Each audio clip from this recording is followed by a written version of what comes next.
Então, para a gente desenhar os músculos do assoalho pélvico, que vocês já aprenderam de uma forma muito fácil, muito simples, eu tenho o pubis, o cóccix e os dois isquios. Olha aqui, desenhamos então o pubis, o cóccix e os dois isquios.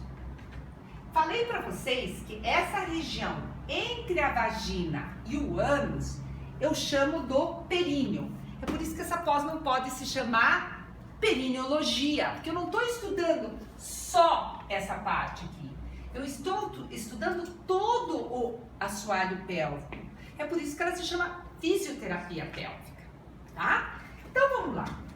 Dentro dessa estrutura, se eu não tiver músculo, eu não tenho nada para proteger. Eu tenho um oco.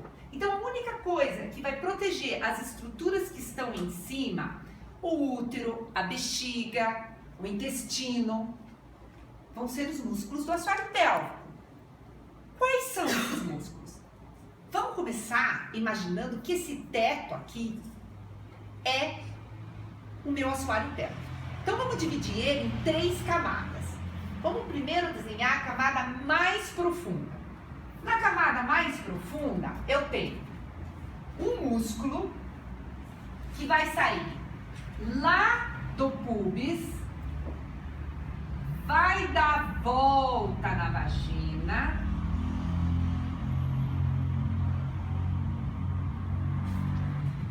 como é que eu vou chamar esse músculo, gente? Sai do pubis e dá volta na vagina.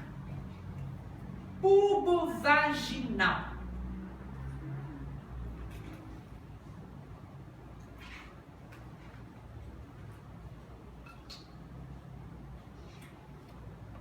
Na mesma camada profunda, sempre todos esses músculos vão jogar umas fibras aqui no períneo, tá? Porque é uma parte muito forte.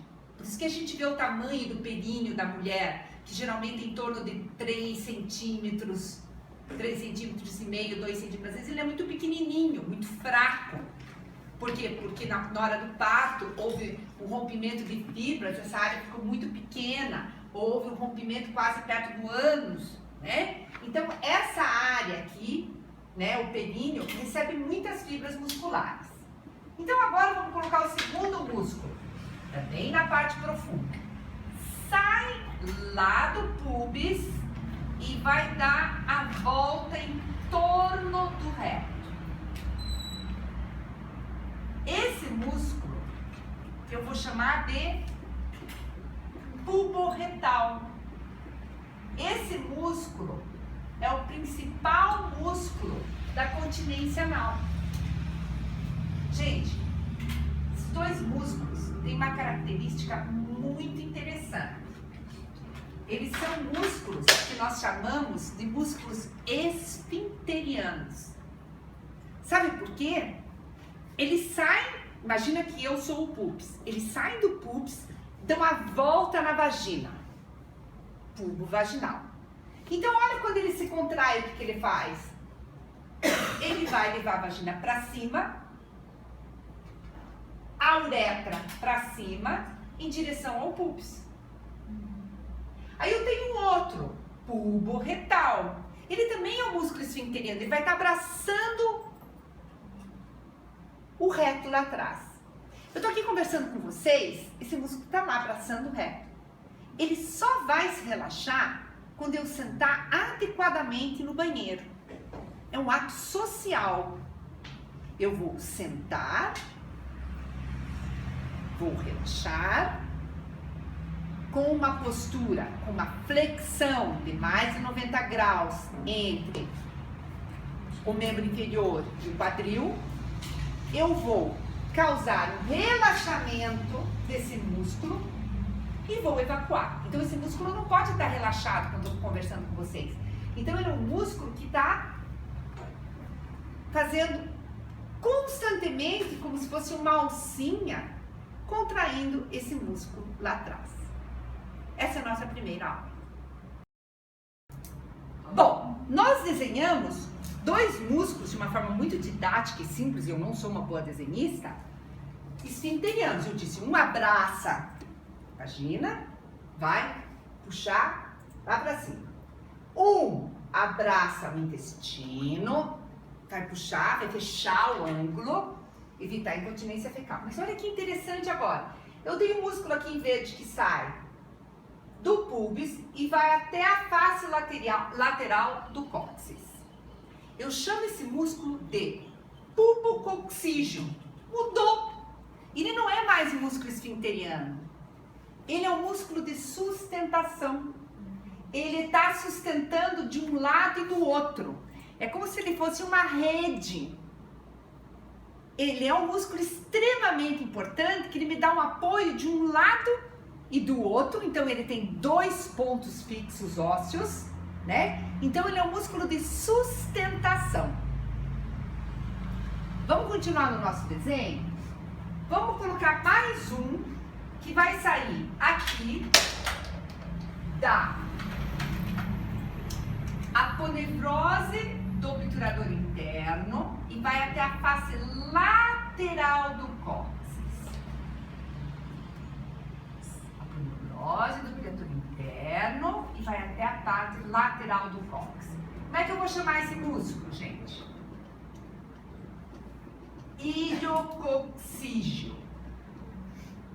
Sabe por que esse músculo é importante? Porque ele está na mesma aponeurose do obturador interno.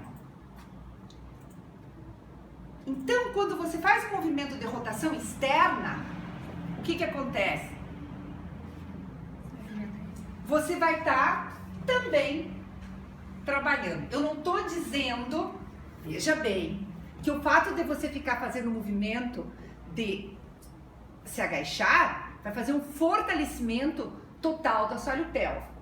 Mas, se você fizer uma analogia entre as mulheres no passado, as índias, por exemplo, que o Dr. Moisés Pacior estudou muito, né? Como que elas lavavam roupa, gente? Não era no rio fazendo isso? Elas tinham cadeira, gente? Não. Elas não ficavam... Deixa eu puxar meu joelho aqui, senão vai rasgar minha calça toda furada, né? O professor ganha mal, deve ser isso, né?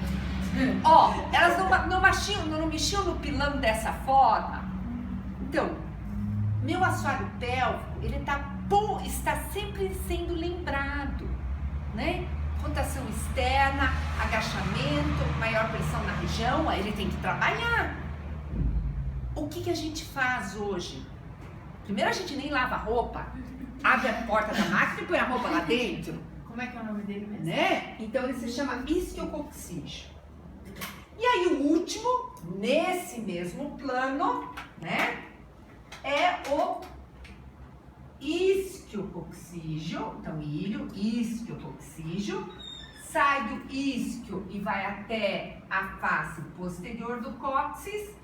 Um músculo que a ação dele, digamos, na realidade vai ser mais para fechar o assoalho pélvico. Então vejam só, como se fosse uma asa de borboleta, você está vendo que está começando a fechar tudo, não? Mas não tem uma coisa interessante aqui? Vocês não estão vendo que esses músculos estão todos na mesma direção? Vão de baixo para cima, certo?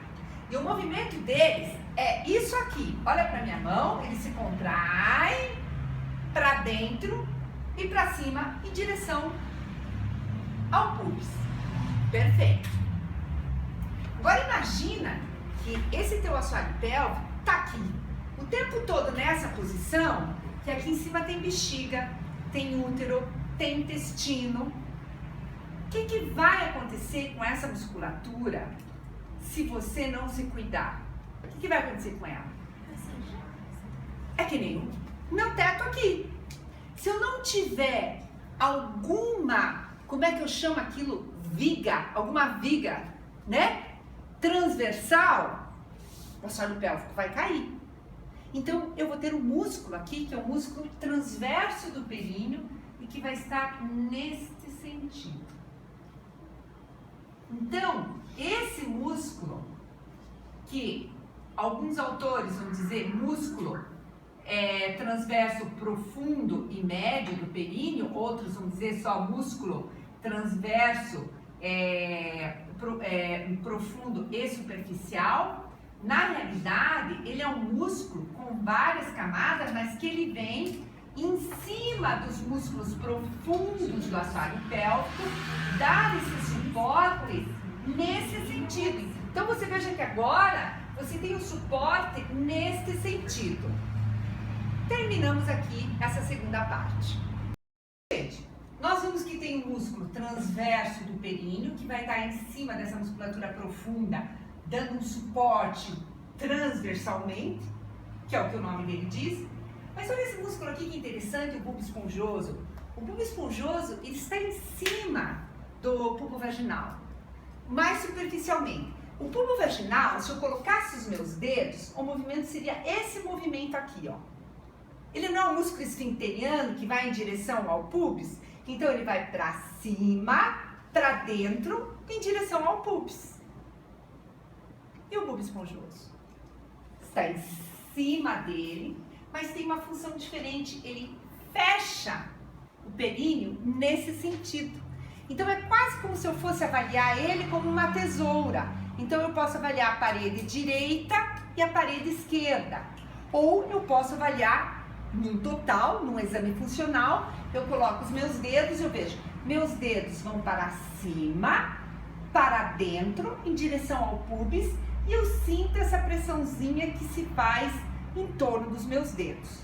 Um músculo muito interessante, que quando uma cabecinha de um bebê passa, que não é uma cabecinha, para uma vagina é um cabeção, é grande, o que acontece? Esse músculo vai se estirar. Então algumas fibras podem se romper, principalmente se essa mulher não estiver preparada para relaxar durante o nascimento do bebê. Então o que acontece? Algumas fibras se rompem, então esse músculo vai ficar mais estirado, então aquele canal vaginal que era pequeno vai estar alargado. E ele é um músculo da sexualidade. Então ele é um músculo extremamente interessante e que deve ser muito trabalhado no pós-parto.